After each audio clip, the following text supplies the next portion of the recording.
There's a particular kind of restlessness that finds you late at night, usually when you should be sleeping, usually when your phone is in your hand and you're scrolling through someone else's highlight reel, and somewhere between the third and fourth post you do something that almost every woman I know does at some point. You start doing math in your head, quiet, private, slightly anxious math. Someone from your college batch just bought a house. Someone from your first job announced they're retiring early. Someone younger than you posted about a net worth milestone that feels so far from where you stand that it might as well be in a different country, and you lie there in the dark doing the arithmetic of your own life, counting the years until 40, measuring the distance between where you are and where you thought you'd be by now. Feeling that particular flavor of unease that doesn't quite have a name but lives somewhere between worry and inadequacy and the creeping suspicion that everyone else received a financial playbook that somehow never made it to you. And I want to sit with you in that feeling for a moment before I tell you what I'm going to tell you,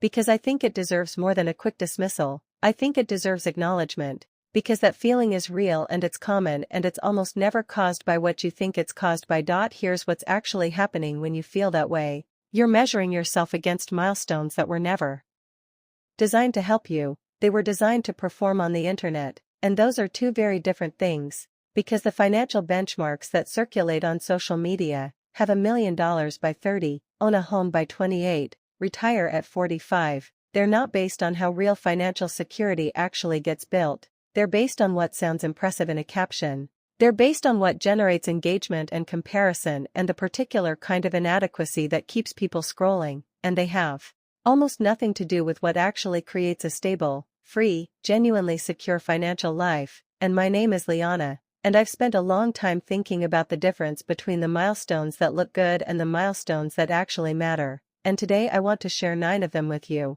not because they're the most impressive ones to post about, but because they're the ones that genuinely change your relationship with money, the ones that build the kind of financial life that holds up under pressure, the kind that gives you options, the kind that lets you sleep at night. And some of these will feel obvious but turn out to be harder than you expected, some will challenge assumptions you didn't know you were carrying, and a few might completely change the way you think about what financial success is even supposed to look like.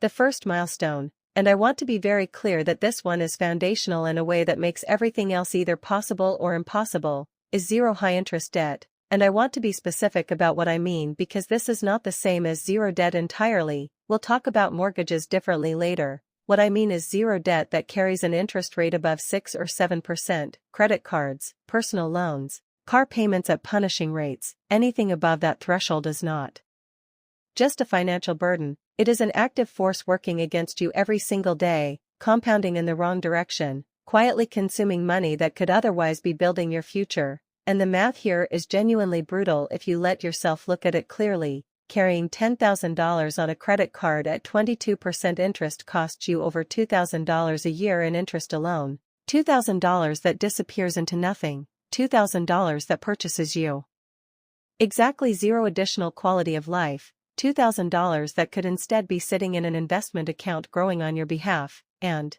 beyond the pure mathematics there is a psychological weight to high-interest debt that I think doesn't get discussed enough, because carrying that kind of debt changes the decisions you make, it keeps you in jobs you hate because you can't afford the risk of leaving, it turns unexpected expenses into genuine crises because you have no buffer. It narrows your options quietly and consistently until you're making choices from a place of constraint rather than a place of freedom, and freedom is ultimately what every financial milestone is in service of. So before anything else, before you think about investing or saving or building anything, you stop the bleeding, you list every debt you carry with its interest rate, you attack the highest rates first, you make this your singular financial focus until it's done, and then you don't go back. Because this milestone isn't just about clearing a balance, it's about closing a door that was draining your future.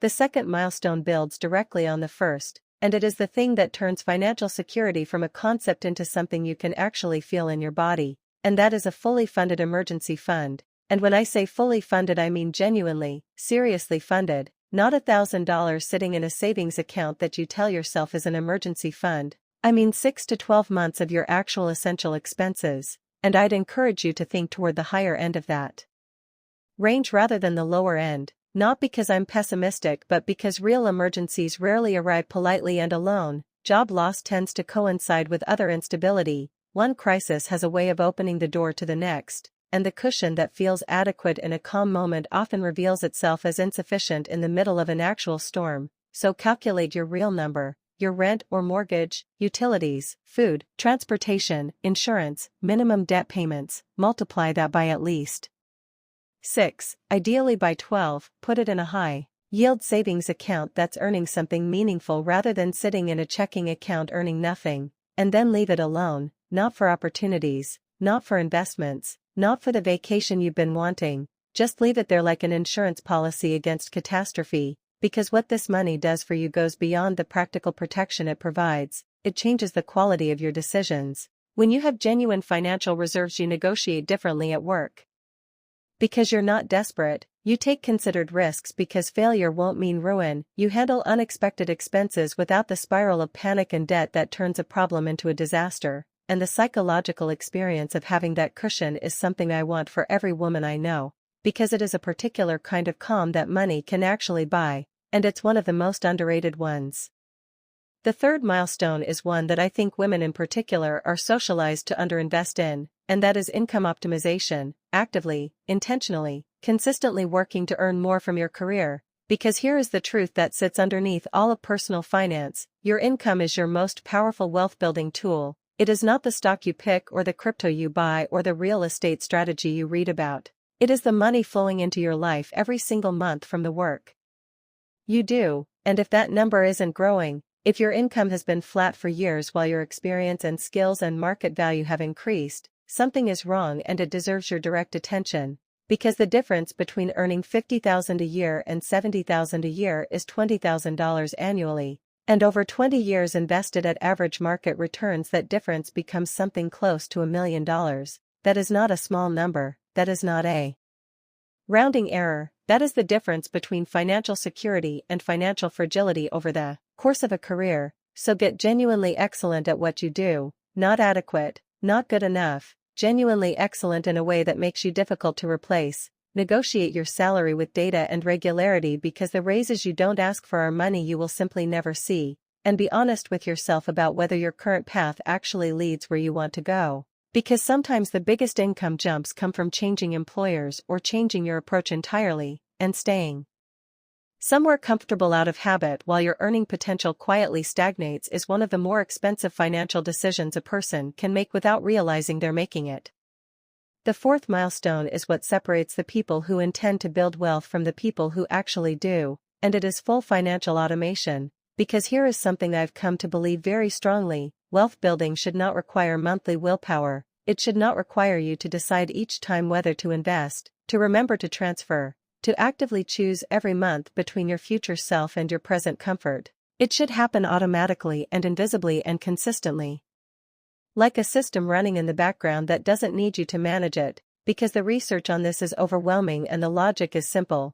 The people who build real financial security over time are almost never the ones making brilliant investment moves. They're the ones who set up automatic contributions years ago and then left them alone and let compound growth do what compound growth does when you give it time and consistency. So set your retirement contributions to happen automatically from your paycheck. Aim for 10 to 15% of your income. Make sure you're capturing your full employer match if one exists, because that is free money, and not capturing it is the equivalent of voluntarily declining a raise. Increase your contribution percentage by 1% every year until you can't anymore, and let the automation handle the discipline so you don't have to. Because by 40 your retirement account should hold at least 3 times your annual salary, and the only way to reliably get there is to make the contributions happen before you ever have the chance to decide not to. The fifth milestone sounds like something for other people: older people, wealthier people, people with more complicated lives than yours. And I want to gently push back on all of those assumptions, because basic estate planning matters to you right now, today. If you have any dependents, any assets, any preferences about what happens to you or your things or your children if something unexpected happens. And the key word there is basic, because this doesn't have to be complicated or expensive. At minimum, a will that specifies who gets your assets and who would care for your children, a healthcare directive that documents your preferences if you can't communicate them yourself, a power of attorney that designates who can make financial decisions on your behalf if you're incapacitated. These documents exist to ensure that the people you love aren't left navigating legal complexity and family conflict and institutional bureaucracy during the worst moments of their lives, and you can create basic versions online for very little cost, and having something imperfect is vastly better than having nothing at all, because dying without a will means the state makes these decisions according to rules that may have nothing to do with what you would have wanted, and the chaos that creates for the people who love you is entirely preventable with a small investment of time and attention. The sixth milestone is where most people quietly sabotage themselves without ever quite seeing it happening, and it is the resistance of lifestyle inflation, that deeply human tendency to let expenses grow in lockstep with income so that the gap between what you earn and what you spend stays constant even as both numbers rise. And the result is always the same: someone earning $150,000 feels just as financially stretched as they did earning $60,000. They're not building wealth faster, they're just consuming at a higher level while remaining exactly as fragile as they've always been. And the thing I want you to understand about this is that it's not a moral failing, it's a very natural response to increased resources. But it is expensive, genuinely expensive in terms of the wealth that prevents you from building. So when your income increases, celebrate briefly and then redirect most of that increase to savings and investments before your lifestyle has a chance to absorb it. Keep your baseline expenses relatively stable, spend generously on the things that genuinely matter to you and refuse to spend on the things that don't. And protect the gap between what you earn and what you spend as if it were the most valuable financial asset you own, because in many ways it is.